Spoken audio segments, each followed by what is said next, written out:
या आहेत कमलताई परदेशी।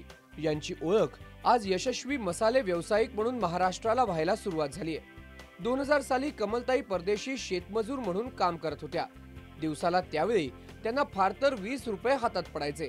या उत्पन्नात घर चालवणं त्यांना मुश्किल होत चाललं होतं। एक दिवस त्यांनी हिम्मत दाखवून खलबत्ता विकत घेऊन मसाले घरीच बनवायला सुरुवात केली।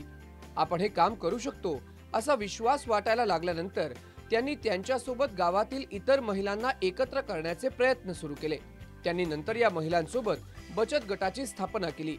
बँकेकडून कर्ज मिळवत त्यांनी उत्पादन वाढवण्याचा, मसाल्यांची किंमत कमी करण्यासाठी त्यांनी थेट शेतकऱ्यांकडून कच्चा माल घ्यायला सुरुवात केली।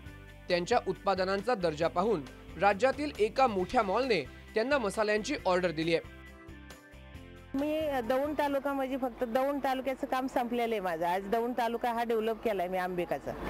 तर मला पूर्ण महाराष्ट्र डेव्हलप करायचं। ही शेतकरी आत्महत्या आहे ही थांबवायची आणि मला इथंच नाही थांबायचं। माझं एकच वाक्य आहे, मला गाडी बंगला नकोय।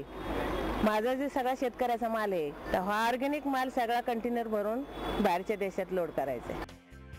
कमलताई परदेशी यांना अनिता पगारे यांच्या संस्थेने मदतीचा हात देऊन त्यांचे मसाले साता समुद्रापार पोहोचावेत यासाठी प्रयत्न सुरू केले।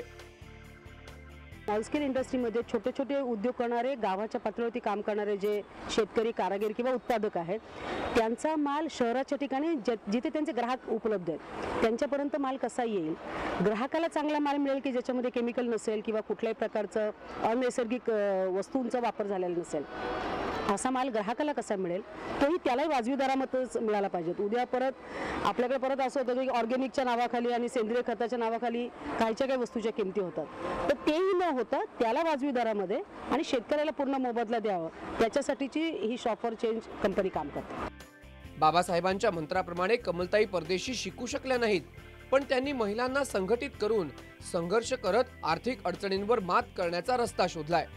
आपल्या संघर्षाकडे बघून नाही, मात्र आपल्या उत्पादनांच्या दर्जावर आपली ओळख निर्माण व्हावी ही कमलताई परदेशी यांची इच्छा आहे। निकेश शार्दूल, जय महाराष्ट्र, ठाणे।